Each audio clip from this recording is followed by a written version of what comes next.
একটি গ্রামের গল্প।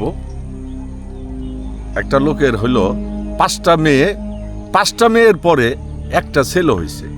একটা ছেলে হওয়ার পরে ওনার খুব আনন্দ, খুব খুশি হওয়ার পরে হয়তো বাচ্চাটা আস্তে আস্তে বড় হইতে থাকলো। বড় হওয়ার পরে সবাই তাকে আদর করে। ওই যে ছোট বাচ্চাটার ছেলে হয়েছে, 5টা মেয়ের পরে একটা বাচ্চা। এখানে তো আদরের বিষয়টা অনেকটা বেশি।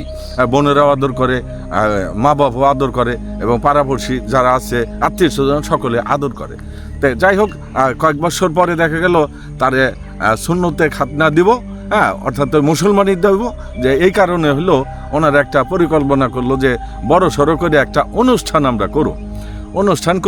তো অনুষ্ঠানের মধ্যে দিয়ে বাড়ির যে করতে ওর মা বললো যে তাহলে এক কাজ করো, অনুষ্ঠান যেহেতু আমাদের আর একটু সময় লাগবো, তুমি হাট বাজারের থেকে একটা খাসি বা 2-3টা খাসি কিনা নিয়ে আসো, এইটা আমরা পালন করি। তারপরে গেলে হয়তো জবটব করে করা যাব, মানুষের মধ্যে বিতরণ করা যাব। তো যাই হোক, বাড়ির কর্তা করলো কি, এই খাসি কিনা নিয়ে আসলো।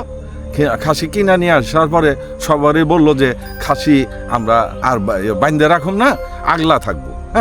ও আর যেখানে ইচ্ছা সেখানে যাইবো, ও খাওয়া দাওয়া করবো, ও অল্প দিনেই ওর স্বাস্থ্য ভালো হইলে আমাদের একটু উপকার হবে। এই একটা মন্তব্য করে খাসি ডেরে করলো কি, ওনারা ওইভাবে পালন করা শুরু করে দিল। খাসির দিন যাইতেছে, ভালো হইতেছে, আরও খাবার দাবার একটু পরিচর্যাটা বেশি করতেছে, ভালো হইতেছে। যাই হোক, ওনার বাড়িতে আর একটা কুকুর থাকতো। কুকুরে তো কেউ অত যত্ন করে না, খাবার দাবারই দেয় না। কুকুরের পেট হইল সবসময় ধাও ধাও করে জ্বলতো।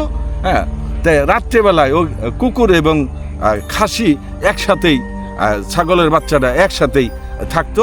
আর ওরা খালি হলো গল্প চাটাম করতো ওদের ভাষা। পশু পাখির কিন্তু ভাষা আছে, যারা নাকি ওদের ভাষাটা ওরাও বোঝে।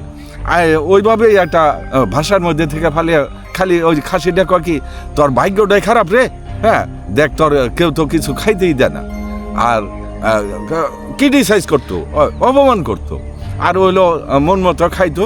খাওয়া দাওয়া পরিপ্রেক্ষিতে দেখা গেল যে ও অনেক দিন পরে দেখা গেল যে অনেক ভালো স্বাস্থ্যবান হয়েছে। তবে কুকুর রে প্রতি রাত্রি ওই কথাটা বলে যে তোর ভাগ্যটাই খারাপ, তোর নসিবটাই খারাপ, দেখ তোরকে কেউ তো কিছু দেয় না, না দেওয়ার পরিপ্রেক্ষিতে খাবারের জন্য তুই কেমন হয়ে যেতেছ, শুকিয়ে কাঠ হয়ে যেতেছ।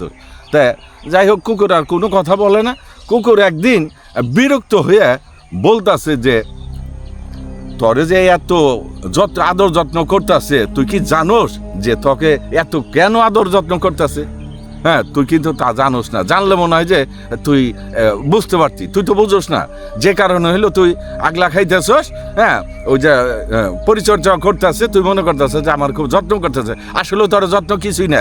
তোর হইলো 2 দিন পরে জব দিব, কুটি করে মানুষে জব দিয়ে ওই যে খাইবো, তোর হলে পাক করে খাইব, যে আগুনে জ্বালাম করব। আর আমারে কিন্তু তা করবো না। আমি যেমনি আসি এমনি চলে যাইতে পারব, সমস্যা নাই। আর তোর জীবনটা হইলো ব্যর্থ, কুকুরও বলতেছে।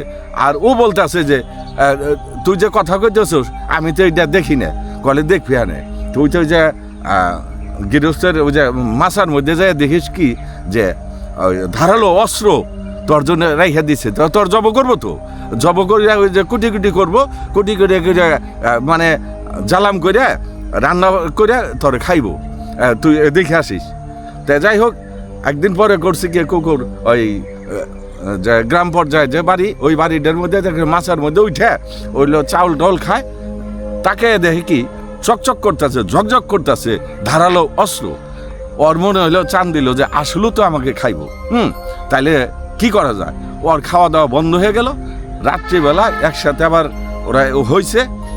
তখন হইলো কুকুর আবার ওরে জিজ্ঞাসা করলো, কি তুই কি দেখছোস তোর কেন এত খাওয়াইতেছে পড়াইতেছে? তো কয় যে দেখছি দোস্ত, আমি তো অস্থির হয়ে গেলাম যে আমারে যদি জব করে খায়, কুটি করে খায়, জ্বালাম করে খায়, তাইলে তো আমার জীবন শেষ হয়ে গেল। দে আমি তো এতদিন গর্ব করতাম, অহংকার করতাম, আর তোরে আমি অনেক কিছু বলতাম। এখন আমার বাঁচার উপায় কি? তুই আমার একটা যুক্তি বুদ্ধি দে। কলে বাঁচার উপায় আর নাই। বাঁচার উপায়ের মধ্যে তোর জব দিব, তোর কুটি করে জ্বালাম করে খাইবই, তোর কোনো পথ নাই। তুই তো একদিন আগলা খাইছাস, যে কারণ হইল তোরা খাইবই। হ্যাঁ, এই কথা বলার পরিপ্রেক্ষিতে এবারে অদূর কান্না শুরু করে দিল ওই ছাগলের বাচ্চাটা। হ্যাঁ, কান্না শুরু করে দিল যে ভাই তুই আমার একটু বাঁচা, আমাকে একটা যুক্তি বুদ্ধি দে। তাই যাই হোক, সব মিলে হইলো ওই দিনকে আর কোনো কথা বললো না। পরের দিন আবার রাত্রিবেলায় দুজনে একসাথে হয়েছে, হওয়ার পরিপ্রেক্ষিতে বললো যে দোস্ত তুই আমার একটা বুদ্ধি দে। কলে যদি বাঁচবার চাস তাহলে খাওয়া দাওয়া বন্ধ কর, এই যে 5-7 দিন পরে তোর কিন্তু জব দিব।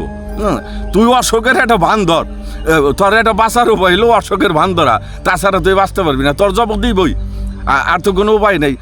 ওই যে কি জানি কয় গৃহস্থের পোলার তো ওই যে আকিকা দিব, যে কারণে তরে দিয়েই দিব, তুই আর এদিক ওদিক করিস না। যদি পথ একটাই আছে, খাওয়া দাওয়া বন্ধ কর, তাইলে অশোকের ভান কর, তাইলে ওই যে গৃহস্থ হয়তো কইতে পারে, কৃষকটা বলতে পারে যে জায়গায় এটা অশোক হয়েছে, এটা বাদ দেবেনি। তাই যাই হোক, এই বুদ্ধি দেওয়ার পরিপ্রেক্ষিতে সকালে থেকেই দেখা গেল যে আর কিচ্ছু খায় না, এবারে হয়ে গেল, অসুস্থ হয়ে গেল। অসুস্থ হওয়ার পরিপ্রেক্ষিতে বাড়ির লোকজন যারা আছে সবাই বললো যে এই যে আজ বাদে 5-7 দিন পরে যে আমাদের বাড়িতে অনুষ্ঠানের মধ্যে দেখা গেল এই খাসি দিয়ে আমরা এই ছাগলের বাচ্চা দিয়ে একটা কাজ করুম, অথচ এই ছাগলের বাচ্চা যে খাওয়া বাদ দিল, কারণ কি? তখন অনেকে বললো যে এটা অসুখ হয়েছে, অসুস্থ হয়েছে, এটা আর হইব না। তাই এইভাবে দেখা গেল 5-7 দিন পরে, 10 দিন পরে ওর শারীরিক অবস্থাটা এমন দুর্বল হয়ে গেল, সেটা বললে সারে না। যাই হোক, ও এই যাত্রায় বাইসা গেল। তবে মূল কথাটা বলি, সেটা হইল যে আমরা বাংলাদেশের মানুষ, অনেক নেতাবর্গরা আছে যে ওই টাকা পয়সা, রাষ্ট্রের টাকা পয়সা আত্মসাৎ করে বাড়ি গাড়ি ব্যাংক ব্যালেন্সে ওই যে কি জানি কয় বিদেশে পাচার করে দেখা গেছে যে তারা সাধারণ মানুষে এমন ভোগান্তিতে ফেলায়, সেটা বললে সারে না। অথচ সে কিন্তু জানে না কয়দিন পরে কিন্তু ওর কিন্তু ফাঁসি হইব, ওর কিন্তু আইনের আওতায় ধরে আনবো। ওই যে খাসির বাচ্চার মতো আগলা থাকছে, যেমন চাই তাই করছে, যে কারণে হইল আমার ধারণা যে যতই যাই কিছু করুক, যে আসলে সত্যিকারের যে জিনিসটা দরকার মানুষের, ওইভাবে করলে তার আর ফাঁসিতে ঝুলতে হয় না। হ্যাঁ, এইটা হলো প্রমাণ। তবে সব মিলে আমি যেটা মনে করি যে সারা বাংলাদেশের জনগণের পক্ষে যদি একটু ভালো কাজ করে, তাদের মানুষ সম্মান করে, ইজ্জত করে। আর তাছাড়া কিন্তু ওই যে অনেক লোক দেখছি ফাঁসিতে ঝুলাইছে, আবার এখন জেলখানায় আছে বা তাদের রায় হয়ে যাব।